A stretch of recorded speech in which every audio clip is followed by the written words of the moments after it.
Hello, my friends, and welcome to episode 4 of the $20 or Less podcast. We're recording live on February 15th, 2015, and I'm your host, JD, aka Gaddock Teeg. With me today, as always, my co-host, Cosmic Engine. How you doing today, Cosmic? I'm good, are you? I'm doing alright. It is very cold here. It's very upsetting. I'm not used to the winter yet, and I probably won't be till it hits spring, so it's been a bad one, I gotta say. But so what have you been playing this week? What are you doing video game wise? Nothing. Like I've been traveling most of the week, so I've only played like 1 or 2 video games. I tell you what I did buy though. I bought the Final Fantasy X HD remake for the PS3. Man. So I'll be playing that pretty much after this podcast. And yeah, I don't know if you know this, but Final Fantasy X is my favorite Final Fantasy game. I know a lot of people say 7 is the best, and okay, 7's good, but Final Fantasy X is by far the best. Yeah, I like Final Fantasy X. It was the first Final Fantasy game I played, so it's my favorite. So yeah, I've spent probably 50 plus hours just playing Blitzball. Just Blitzball, 50 plus hours. I had an unbeatable team, but everything in that game is awesome. I had all the summons. It's the only game I've ever like 100% completed. So good. Yeah, so good. So you traveled this week. You were on a very long flight. Do you have any mobile device or anything that you played anything on? What did you do to keep yourself occupied? I slept. You slept? I actually fell asleep because it's a good alternative. Strangely enough, the plane that I went on, instead of being like docked at the terminal, we had to get a shuttle bus over to the plane. Oh, that sucks. I got like the second plane, the second bus to the plane, so there was about 4 buses worth of people coming after me. So by the time everyone got on board, I fell asleep by that point. I was like, I'm not waiting for these people. And then I woke up 5 hours later in like 30,000 feet in the air, and I'd missed takeoff and everything completely. Yeah. So that's nice. It's good to miss the rough parts. I guess the turbulence is the real rough part, but yeah, it's really strange. Flying over the Atlantic, you can get like really, really bad flights where it's just like non-stop trying to kill you, and then you can just get really smooth ones. It does depend on the weather, I guess. Yeah, it really does. And I actually went to Japan recently, and that's a very long flight as well. And going there, it was smooth sailing the whole time. Coming back, it was pretty bumpy. It's just crazy how different the flight could be going one way or the other. But yeah, I've been playing not much as well. I've continued to play Darkest Dungeon, which I think says volumes for Darkest Dungeon, that I'm still playing it and still enthralled by it. I started a second playthrough, which is going much smoother than my first playthrough. My first playthrough, I actually brick-walled. I accidentally spent all my money and couldn't buy any supplies for the next dungeon run, so I was like, well, I'm done. So I started a new file, and knowing how the game works this time makes it much easier to get through the game. It's a lot less oppressive in the very beginning, which is kind of what I complained about last week, how they don't really get you started in any way, but I think just knowing the systems really helps you out. You can kind of plan out your runs a little bit better. You can cycle through, okay, I'm going to have 2 basic distinct teams. One's going to be always de-stressing, one's going to be always in the dungeon with me, and you can kind of work it out that way. And you can get some good runs going, you get some momentum going, and then you get killed by a boss, because that stupid fat pig is the worst fucking boss in the game. Yep. Oh, man. I love that game, it's great. Yeah, it is a great game. So I guess since we haven't been playing a whole lot, let's shift over to some news. Again, it was a very light news week. It's still the early parts of the year doldrums for video game news. PAX East is, I think, next weekend, so that's usually the start of the news cycle for the year. Is it next weekend? Is it next? I thought it was March. Is it March? It's sometime soon. I'm starting to hear people talking about it, so I just figured. I think it's like this. Is it not like the first or second weekend in March? Like March 6th. Oh, you're right. It's March 6th. You're correct. So that's a couple weeks away, but at least we have something to look forward to, or we'll be flooded with news. Well, at least we hope. We'll see. Maybe. Yeah. So first off this week, let's talk about Bethesda, and since we're talking about news and conferences, Bethesda has announced this week that they will be doing their very first E3 press conference. So this is, only the very biggest of the publishers have a press conference at E3 usually. The EAs, the the bigger Microsoft, Sony, they obviously have their press conferences, but Bethesda this year is planning an E3 press conference, and this has led to much speculation. Obviously, most people assume that this means they'll be announcing Fallout 4. Oh my god, I hope they are. Yeah, I mean, I don't think they are. And like, I know, right? But I hope they are, right? I feel like if they weren't going to, though, they would have at least come out and said, hey, we're not doing that. But maybe they wouldn't do that because that would kind of kill all the momentum for the press conference. But if it's not Fallout 4, there's going to be some hell to pay somewhere in Bethesda. I really don't think it will be. Yeah. I know it will disappoint a load of people. I would love it to be more than anyone because the Fallout series is one of my favorite video game series of all time. But I actually don't think it will be. Yeah, I think it'll focus solely on Elder Scrolls Online, and I think that'll be the biggest reason why they're doing a press conference. And I imagine that they're gonna like talk about like some console games, maybe a couple of mobile titles, but I really don't see Fallout 4 coming. And but as I say, I really would love it to happen because I want Fallout 4 more than anything, but I don't think it will. Yeah, I mean, if you could think about what else they could be announcing, ESO, obviously, like you said, I think they'll definitely announce their first big expansion. ESO just went buy to play, so that's a big change for that game. Probably a good change for the game. Hopefully, it does well for them. And so they'll definitely be announcing an expansion, I think, for that. Oh no, it's starting again. All right, well, I'll continue with my thought here while he tries to reconnect. The ESO expansion, I think, is a definite. It'll be their first expansion as it goes by to play. So this will be the chance for Bethesda to really show what they've been working on for the buy to play, really give players something to look forward to, make players want to stay in game, spend money in their cash shop, things like that. Other things that I think could be in there, oh, I think we got them back. You back there? I am. I'm back. Yeah, had to reset the router or something? I did. See, this is the problem with the American telecommunications. Well, I mean, yes. Yeah. There are many problems with American telecommunications. I am now on call. That is a mere one problem with American telecommunications. But I was saying, yeah, definitely the ESO expansion. I think that's a foregone conclusion. They'll be announcing that. But on top of that, there has to be something bigger. I don't think that they could possibly come out with their first E3 press conference and have an ESO expansion be the first major thing that they announce. I feel like they have to be announcing either Fallout 4 or some kind of Fallout thing. Maybe it's not Fallout 4, it's Fallout New England or something. But either the Fallout has to be announced or some kind of new Elder Scrolls IP, so the new Morrowind or Skyrim. I don't know. I think they'll hold off on an Elder Scrolls game because of Elder Scrolls Online because they've only just released it on console.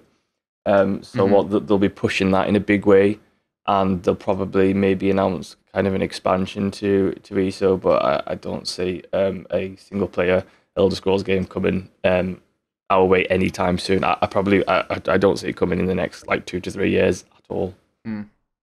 Yeah, I mean, Skyrim isn't that old, especially for an Elder Scrolls game. Those usually have very long development times, so I could see that. But if it's not Fallout 4 or Elder Scrolls, then what is it? I mean, maybe it's a new IP. Maybe it's something we have no idea about. But there haven't been any rumblings about Bethesda working on a new IP. I mean, as far as I know. It could be something like Dishonored 2. Dishonored 2 would be awesome, but could that carry a press conference, do you think? Is Dishonored that sort of mainstream hit? No, I think the main reason for the press conference is because now they've got an MMO they feel like they should. Mm-hmm. But yeah, that's a possibility for sure. I think that Dishonored 1 was a great game. I love that game. Dishonored 2 was a very good game that I think had great ideas in it. That a sequel would be awesome is I think how I would put it. There were definitely problems with Dishonored 1, but iteration on that theme would be great to see. So hopefully they do announce that at their press conference. So keep an eye out for that when E3 comes in June, I think E3 is. Mm-hmm. So keep an eye out for that, all you Bethesda fans out there. And keep speculating about Fallout 4, because if Half-Life 3 has taught us anything. Speculation on an IP that isn't announced is a whole lot of fun. Whole lot of fun. Next up, some less happy news. BioWare Austin has announced that Shadow Realms is no longer in development. Shadow Realms, you may or may not have heard about. It was kind of a sleeper announcement. It was making the rounds on a couple of these conferences. I think it was at Comic-Con last year. Yeah. But it was a 4v1 style, sort of like Evolve, if you want to think about it that way, where one player plays a big dungeon master and he can set traps for the people that are raiding his dungeon.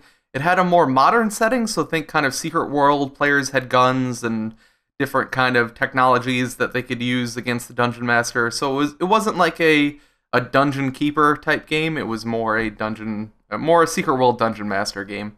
And it's been canceled. They said that they wanted to spread their resources on other games at BioWare Austin. This includes Star Wars The Old Republic, a game I'm very familiar with, as well as Dragon Age. They said they wanted to work on that, and a future Mass Effect game, which has been announced.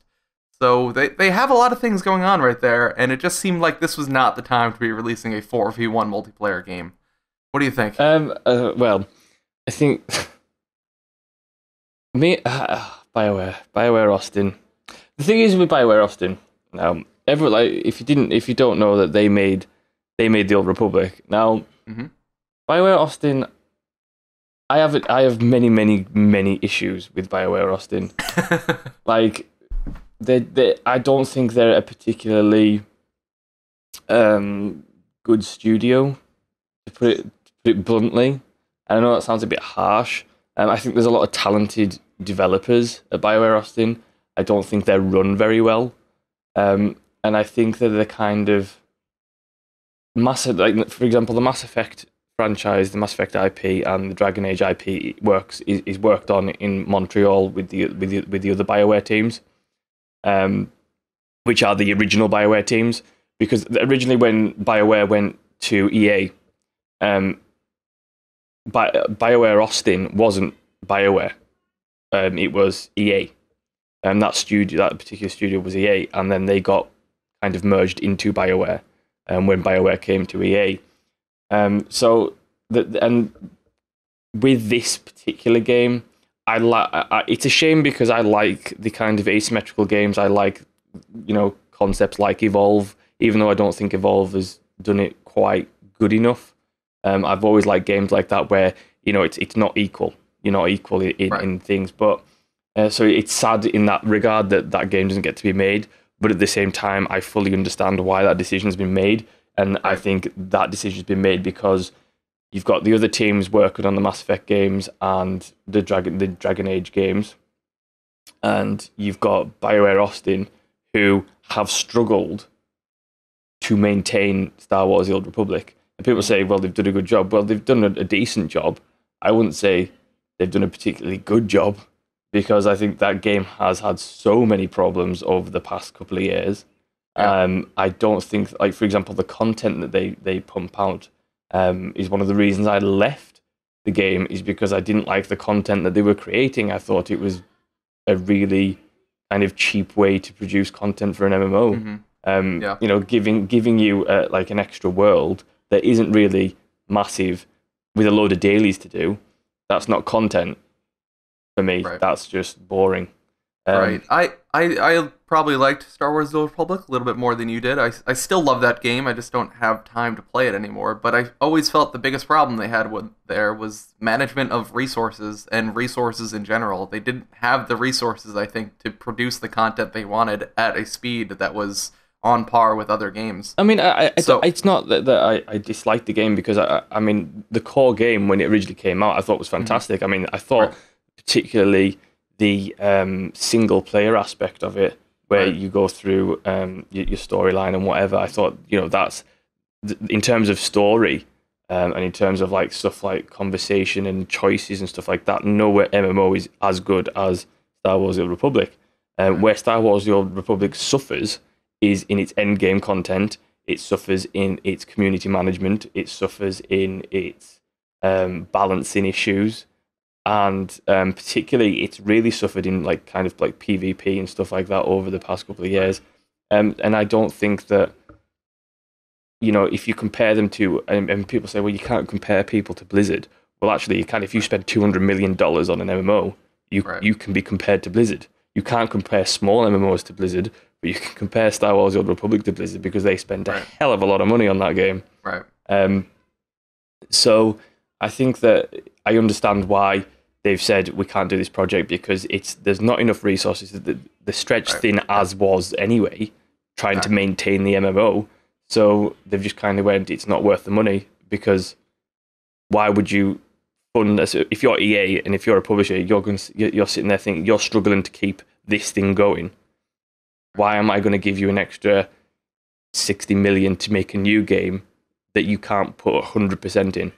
Right. You wouldn't do it. Well, and that plus the fact that it sounds like they have big plans for Star Wars: The Old Republic. They're about to get a ton of free marketing with the new movie coming out next year. So they really want to push the Star Wars. They are the only Star Wars MMO that's allowed to be out. So they should be putting a lot of resources into that because they're going to get a boost from players interested in Star Wars and Star Wars games again. Maybe. I mean, I don't know. I'm one of those Star Wars fans that's like, I love the now non-existent lore, I guess, because it's all been taken.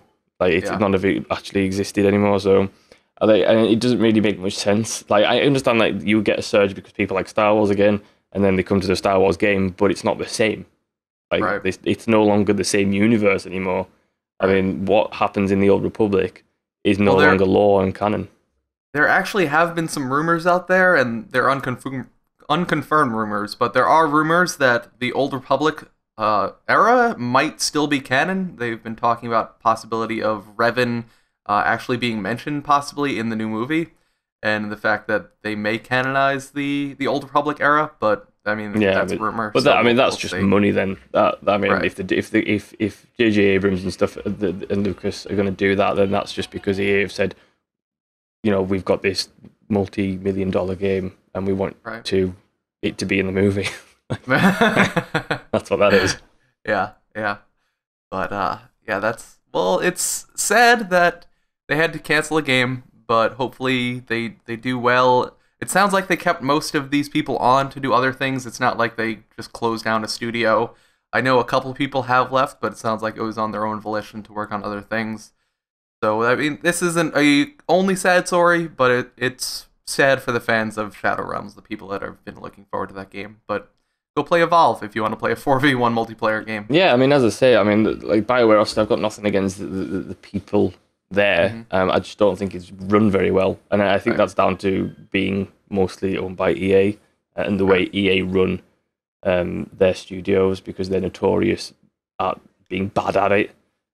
Because I mean, if you've got some serious, and you've had some serious talent at BioWare Austin. I mean, look, it was some guys who had worked on Star Wars: Old Republic who came out last year with the indie game The Banner Saga, which was a fantastic game.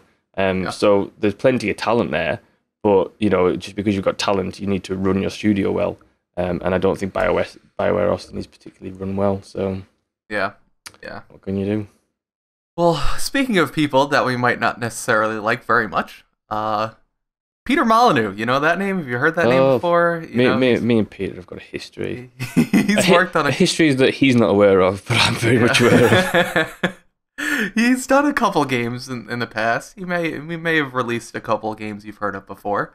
Well, he was working on a game named Goddess, which was a spiritual successor to the game Populous, which is a very old, very popular game. It's kind of a cult classic, if you will.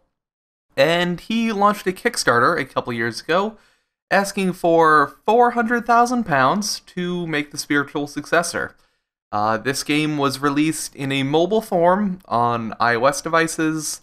It was also released in early access in a very, very early build on Steam. And it has come out this week that it is very unlikely that they will be able to fulfill all of the Kickstarter goals that they set out for in the first place. Now, this is obviously a very, very hot topic. It has spawned a follow-up interview, which we'll move on to in a few moments. But just initially, what do you think about the Goddess Saga. Um. Oh, Peter. I know he's a fellow British man, but come on now. Let's be serious. I mean, the thing is with Goddess, I was excited about Goddess. I was skeptical and cynical about it, but I was still excited about it because, I mean, let's be honest, right? This is Peter Molyneux. Now, I'm sorry for like the backers of the Kickstarter, but you know, did you really not see this coming? Really? This has been every single game Peter Molyneux has ever made. Like, this was bound. I saw this coming when he announced it. I was like, yeah, that's not gonna be what he says it is. Like, that's a known. It's Kickstarter. I mean, that comes with Kickstarter to begin with, and then you throw in a person who is known for under-delivering on promises. I mean, yeah, it's a match made in heaven, I think. I know, and it's like, did people really not see this coming? I mean, come on now, you should know better than that. I mean, don't get me wrong.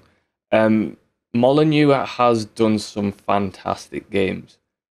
He's done, Populous. He did Black and White, which I really loved. He did Fable, the Fable series, which I didn't really. A lot of people, I think most people liked Fable more than I did. I thought Fable was pretty terrible. I didn't really like anything about the Fable games, and I think they got worse as they went along. Oh yeah, definitely. I thought Fable 1 was actually pretty good, and then it kind of got to Fable 2, and I was like, oh, it's okay. And then Fable 3, I was like, no, this is awful. Yeah. And all those great games that you just mentioned are 15 plus years old at this point. I mean, he's trading on reputation that he's kind of tarnished already, but he's still trading on it somehow. People are still nostalgic for his games because they were that good and that powerful to some people. Yeah, I mean, I think, but I mean, and again, I don't think that it's the situation that Goddess isn't good. I just think Goddess isn't what people thought it was going to be. Mm-hmm. Because as soon as I saw Goddess, when I remember when the Kickstarter first happened, and I was watching the Kickstarter pitch video, and he was like, "Oh, we're going to do a God game." So I'm thinking Populous, Black and White. I'm thinking, "Oh, this is going to be really good." Mm-hmm. And then when it came out in its early access form, I looked at it and went, "That's an iOS game. Yeah, that's not a God game.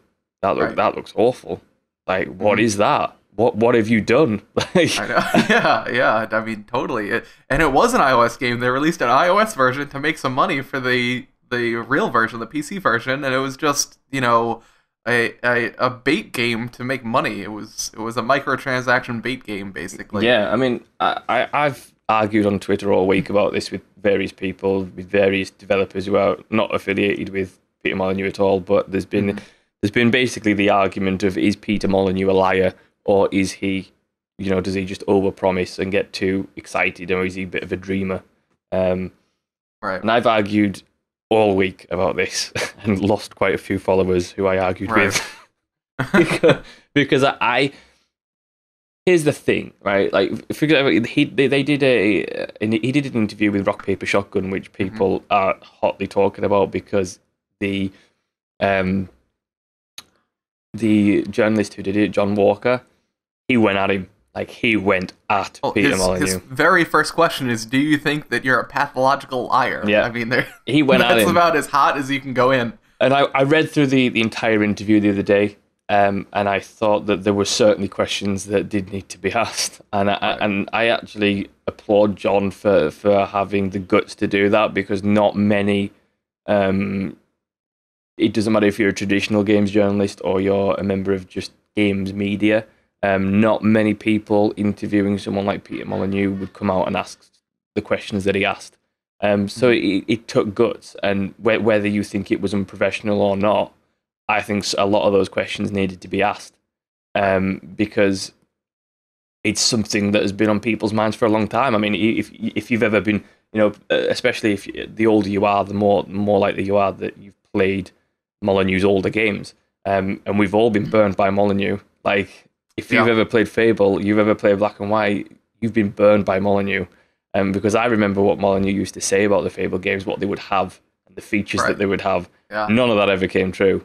Oh, yeah. None of that ever came true. Definitely. And I think the biggest question is, I mean, a lot of Rock Paper Shotgun took a lot of flack for that article, because it did get quite personal. To the point of where it was quite kind of hard to read, because I thought it was going to go like a Phil Fish kind of way, where he was going to like leave the industry. Yeah, and he kind of has, because he's basically withdrawn from the press now. He did two other interviews after the RPS article. His last one was with The Guardian, which is a UK newspaper, and that was it. And he's not doing no more press ever. Yeah, that's him done. Yeah, which I mean, the interview. My problem with the interview was yes, he asked a lot of questions that I think needed to be asked, but I think he did them in ways that didn't necessarily need to be asked. The article read as a hostile article, which sometimes you do need to be hostile to an interviewee. It happens, that there are some cases where that should happen.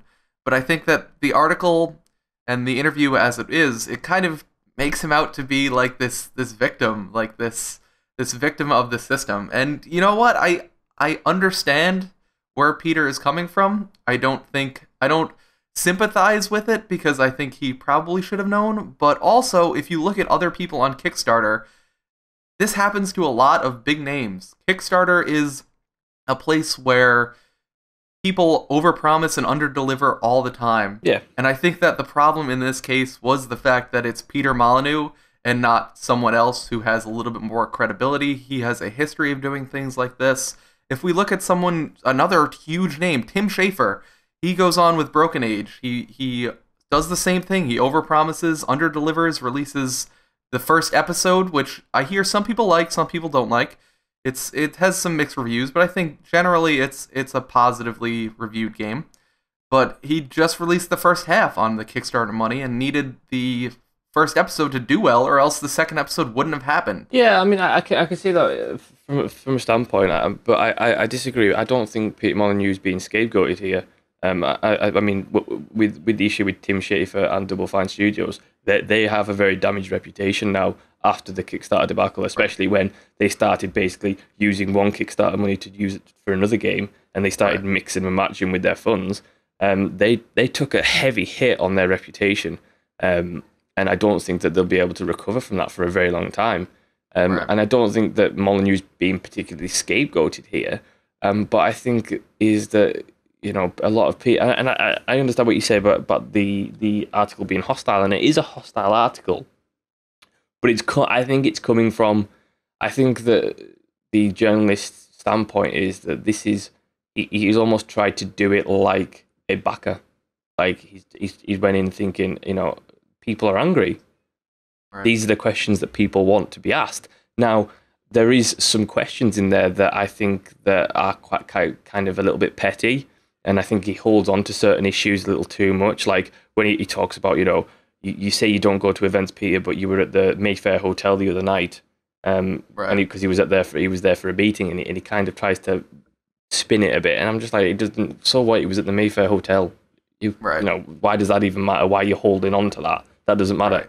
But he did get him on a couple things, like the whole publisher, no publisher. You say you don't have a publisher, but you just said you have a publisher kind of thing. Like he did catch him in a few things that were very, very shady, which I think he did, and definitely looks. And bad the question is how cynical are you? How cynical are you just to sit there and think? I mean, it depends what you think of Peter Molyneux's real nature. Do you think he's someone who is a pathological liar and is basically, do you think he's out there to make money and he doesn't really care? Like, does he not care? Or is he someone who's a bit of a dreamer and he likes to live in dreamland and he doesn't really understand how the real world works? Right. And he just kind of falls on his ass every time that he comes up with something big idea that's impossible, and he would love to do it, but, it never works. Like, which one is he? Is he I'm going to take all your money and lie to you, or is he the other side? Right. And I think the answer lies somewhere in the middle, as it does with most things. Yeah, I mean, reading through what Peter Molyneux says, and I really don't like Peter Molyneux in terms of his press work. I think that he should just keep his mouth shut.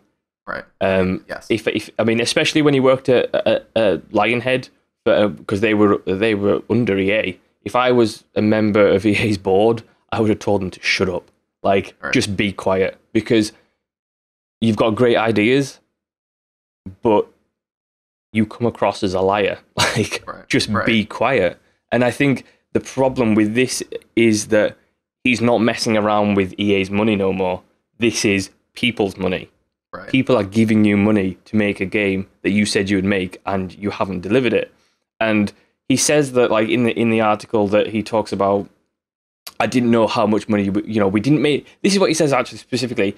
He says, we didn't make enough money in the Kickstarter. And then John asked him, well, you set the goal. You set the goal. Right. Why didn't you set it higher? Or, and then it goes into this conversation where Peter basically admits to not knowing how much money a game's going to cost to make. Right. I'm sorry, Peter, but you've been in this industry for 30 years. If you don't know how to budget for a video game, you need to get another job. Because I know many, many developers, indie and not indie, and a lot of them know how to budget a video game. You can't budget it to the cent. It's because things do go over budget, things happen in development where you need to adjust. Right. But you can get a pretty damn good idea how much a video game is going to cost. Well, I think that again goes back to the whole Kickstarter thing, and a lot of times that these creative people break away from a studio and go to Kickstarter with these great ideas, but they're creative people and don't necessarily know how much money it takes on a day-to-day basis. Tim Schafer under asked for what he needed. Peter Molyneux under asked what he needed.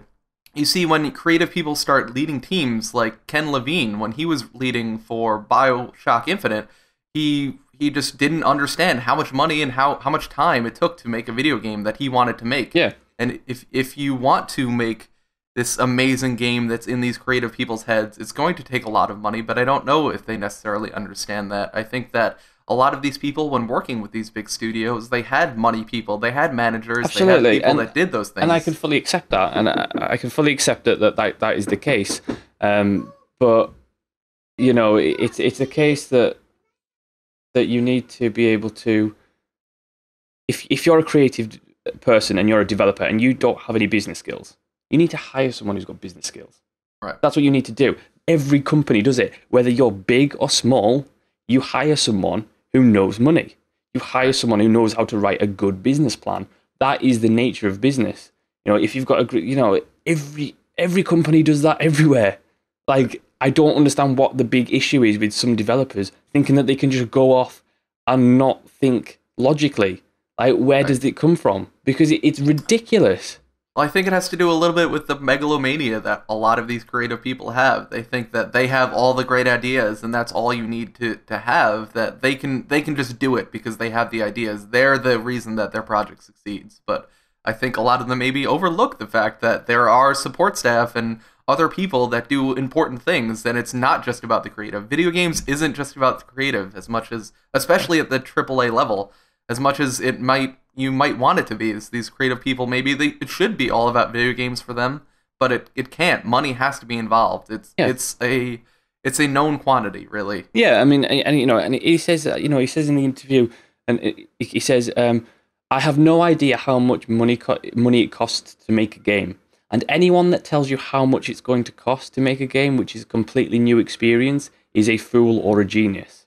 Now, no offense, Peter, but making a God-themed game is not a new experience. You have done this before. He's been making them several for 20 years. You've done this before several times. You know, or you could find out how much it costs to make Black and White, how much it costs to make Populous. And yes, that doesn't, those games are old and it doesn't really equate, but you've done this before. It's not a new experience. Right. You know kind of what goes in, what's involved. So, I'm sorry, saying that you couldn't have at least estimated a budget for this is ridiculous. And it makes it even more ridiculous saying that you took nearly £500,000 of people's money knowing that it wasn't going to be enough. Right. That's not okay. That isn't okay. Like, I'm sorry, you're not being picked on, Peter. You're not trying to be forced out the industry because people love your ideas. But you can't just take £500,000 of people's money and go, well, it wasn't enough. Right. Don't take it in the first place. Right. I think this goes full circle back to Kickstarter itself. I think I like Kickstarter as an idea, but I think every time one of these things happens, it hurts the credibility that people have going to Kickstarter. which is sad because a lot of people depend on Kickstarter and do Kickstarter right. But I think people, and this goes to the consumer as well, I think people have to recognize that when you put money into Kickstarter, it's really a donation. It's not. It is. It's nothing more than that. It is. You're investing. You could never see anything. Yeah, you're investing in an idea rather than buying a product, and I think that is the case. But at the same time, these people who take people's money have a responsibility to not be ridiculous. And Kickstarter should probably do even more due diligence towards making sure that what people are asking for is not what they need in order to get other investors involved, or what they need in order to get a project started but get it to a certain point and then hope for more money there. They should work with these people and say, look, this is the money that you need, right? This isn't anything other than that. You need this money to finish this project. And I think there's fault on all sides in this situation. Definitely, but I think in regards to Peter Molyneux, I don't think people should force him out the industry at all. But I think that he does need to keep his mouth shut a little bit when it comes to, because there's only a certain point in my mind anyway where over-promising becomes just flat out lying. Right. Like, you can't stand there for 30 years and say, oh, I'm just over-promising again. No, you're not, because you are. Right. As soon as you know you're over-promising, you're lying. Yeah, I mean, I guess that's a good way to put it. That is. And, I mean, so he just needs somewhere to stand by his side and say, look, Peter, you have great ideas, and he does. A lot of his games sound amazing in theory, but he just needs to put them to paper before he starts talking about Do you know what I would do if I was like on his development team? I'd fit him with like a little electroshock thing. As soon as he's like opens his mouth, zzz, shh, don't do it, Peter. Yeah, exactly. Definitely. All right, so I guess that's the news for this week. So let's move on to our game of the week. This week's game of the week is Sunless Sea, which is a top-down exploration adventure type game. I don't want to call it just an adventure game because that doesn't do it justice, I think. Adventure is such a nebulous topic anyway. It's developed and published by Failbetter Games. It was a Kickstarter game. Yeah. It was kickstarted. I had the page up, but I think I lost it. I think it made £60,000 of its £50,000 goal. You can go ahead and check out the website and purchase it on Steam in the link below. The price is $19.99, but I think if you go right now, I think it's still on sale for $17.99 US dollars. So go ahead and check that out real quickly if you want to get in on that deal. So Sunless Sea is an odd game, I think. It's really an experience I don't think I've had before. I think it most compares to FTL, but I think that FTL is a little bit more of like a management style game, where I think this game is more of like a real adventure game. You're really going out there to get the story and the lore of this world. Yeah, I mean, essentially what the game is, it's a roguelike that's focusing on kind of adventure, and I like it. Like, I mean, the basic mechanic of the game is that you're a ship captain. Basically, you're in fallen London, and I'm not sure if it's supposed to be like an alternate universe or whatever, but basically London is like half of it's under the sea now, and there's islands everywhere, and all kinds of weird creatures and blah blah blah. Basically, you're a sea. You start off as a sea captain, and then you select kind of what your background is. Whether you're a street urchin or like nobleman or whatever, and that gives you basically different qualities. And then you're given this ship, which is like a steamship, and it's you basically, the idea of the game is to depending on what you select. So there's basically, when you start the game, there's 3 options, I think it is, of what your end game is, and your end game could be ambition. So that means that you just want to retire wealthy. You want to go out to the sea, find all these riches, become wealthy and powerful, and then retire. The other one is like find your father's bones. So your mission is to find out what happened to your father because he was lost at sea, and that sends you down on a quest. And basically, the game ends when you find the end of that quest. And I can't remember what the other one is. Yeah, I don't remember. But it's kind of like that. So you're basically setting your own goals. And the game works by it's top down, and basically you guide your ship, and there's you fight monsters and bats and stuff, and everything's dead dark.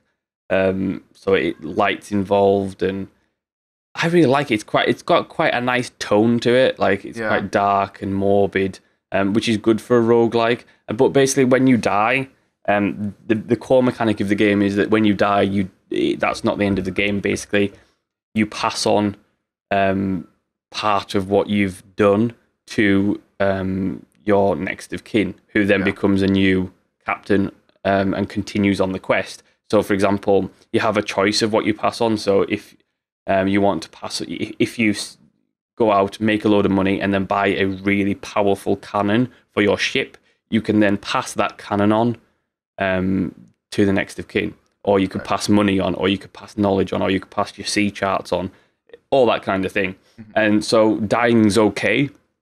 And the point is to basically keep going until you've basically... And sometimes the only way to do it is to die, because I got to a point in the game where I was like, I'm running out of fuel, I haven't got enough money, my crew was mutinous, and so basically we ended up dying. But I passed on all the knowledge and all the sea charts that I'd learned, so I knew where, like for example, like the first go, I now know where everything is, so I can just go on and plan my routes more carefully and stuff, because there's a management aspect to the game of like, you've got to feed your crew, you've got to have fuel, because if you then run out of fuel at sea, that's it. Like, you're stuck. Or you can sacrifice your crew to the sea gods and hopefully get some more fuel that way. I wonder. I think that is you just throwing your crew into the incinerator and using them as fuel. I think that's what it really is.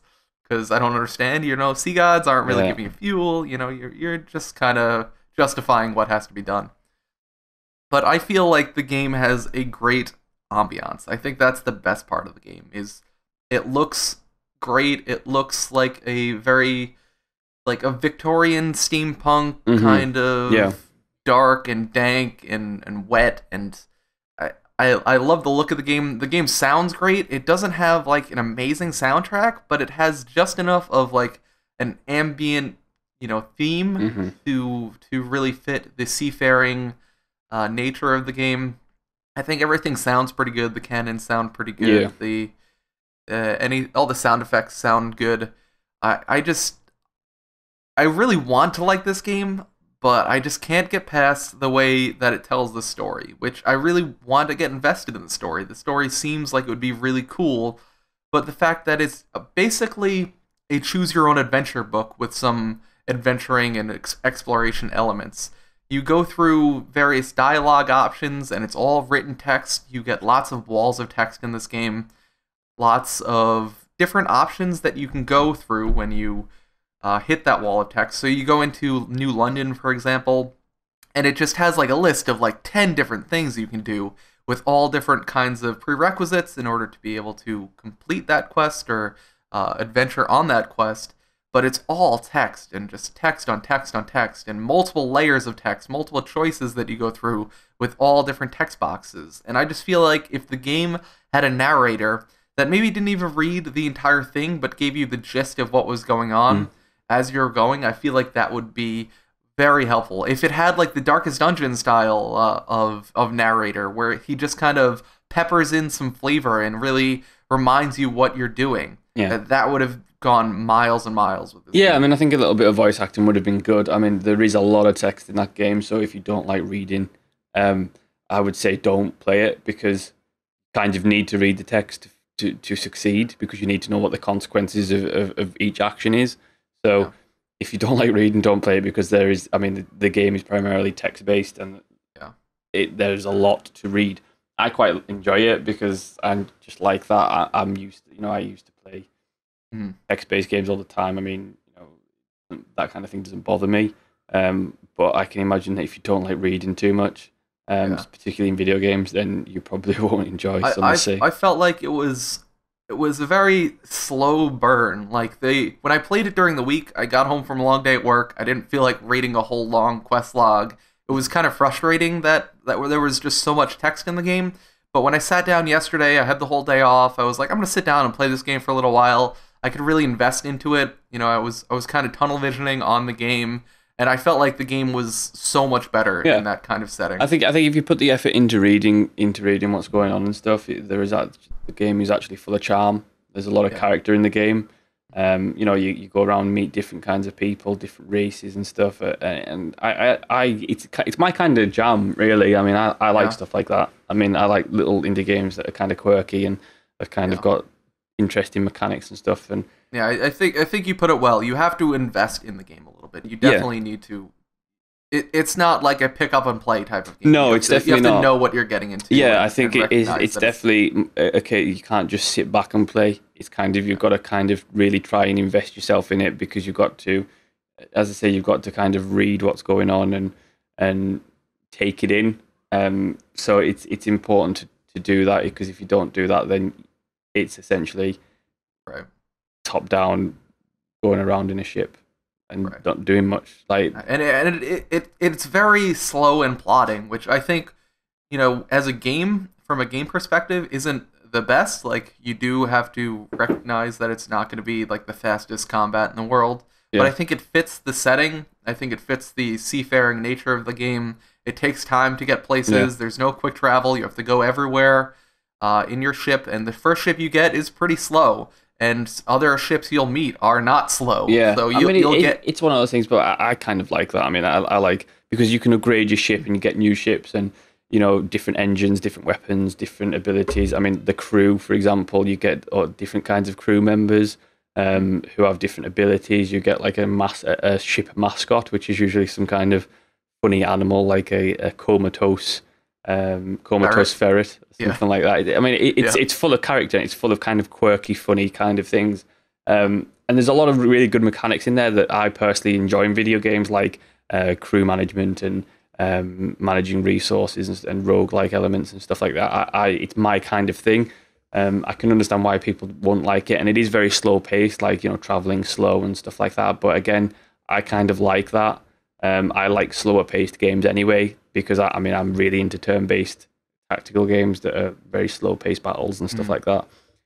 So that kind of thing doesn't bother me. But if, like I say, if you don't like reading lots of text in games and you don't like slow games, do not play this game, because you will be bored out of your mind. Definitely. Whereas me, I really dig it. Like, I'll be playing this all week. Like, this is my kind of thing.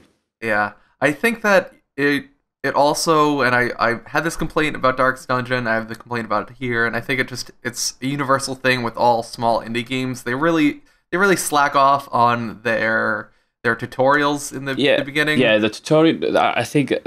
I think, to be fair, tutorial for Darkest Dungeon was a lot better than the tutorial for Sunless Sea. Sunless Sea's tutorial is awful, and I think that's partly down to the UI design choice. With the menus and the way the menu system works in Sunless Sea, I don't think it's the best at all. I don't think it's the most user-friendly. The tutorial is very much optional, essentially, in Sunless Sea. It's basically, you're given a book. Yeah. And then it's your reading, yay. But it's your choice whether to read it or not. Yeah. Like, if you don't read it, then it's not going to, like, for example, a couple of helpful hints do pop up now and again. Yeah. But pretty much it's not usually those only actually pop up after they're at a relevant point. Like, you'll leave port and go far away, and then it'll be like, oh, don't forget, you have to buy more fuel. Yeah. So I mean, it's definitely, I mean, it's worth reading the tutorial, but like I say, the game doesn't. I prefer games that incorporate the tutorial into the first moments of gameplay, so it's kind of like, it tells you what to do by maybe giving you missions to do that. But I mean, I think the UI isn't quite perfect in Sunless Sea, and it's got a couple of issues. But I enjoy it. Like, it's my kind of thing.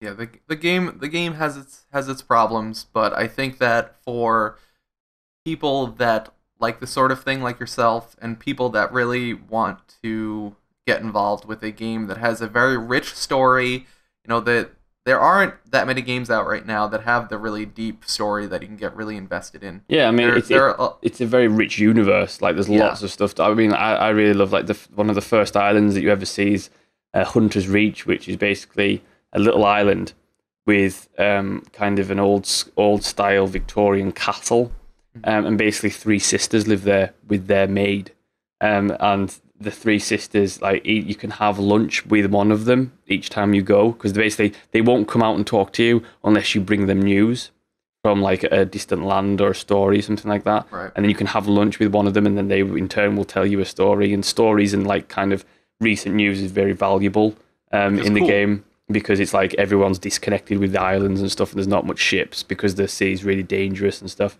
But like it portrays the three sisters so different. You can just you can kind of picture them in your head, like these Victorian women with Victorian hair and these like long gowns, right, who are all like all three of them are very eccentric but in different ways. Very different. Yeah. And it's kind of like like if you really read and invest in the game, then the imagery that it portrays is quite powerful. Right. But it's got to take that kind of you putting a bit in to get something out, which is very cool, because video games at its core are a very visual medium, and it's cool that a game like this can allow yourself to kind of make your own stories, to use your imagination. Games don't do that very often. Games are very showy. They show you the characters, they show you what these people are like, but in this game it's you have to put a bit of imagination more yourself. Use a little imagination, which is good. Yeah, but I mean, I definitely think it's good. I do recommend playing it if you like that kind of game. Yeah. But like I say, if you don't like reading, you're not gonna like this. Yeah. I think that's the real crux of the argument here.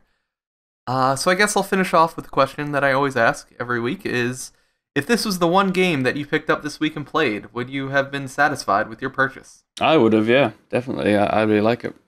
Yeah, I would have said no if you had asked me on Friday after playing it a couple nights, but I think after yesterday's playthrough, I think there's stuff there that people will enjoy. That certain people, as long as they know what they're getting themselves into, will really dig this game, and they'll get a lot of entertainment out of it.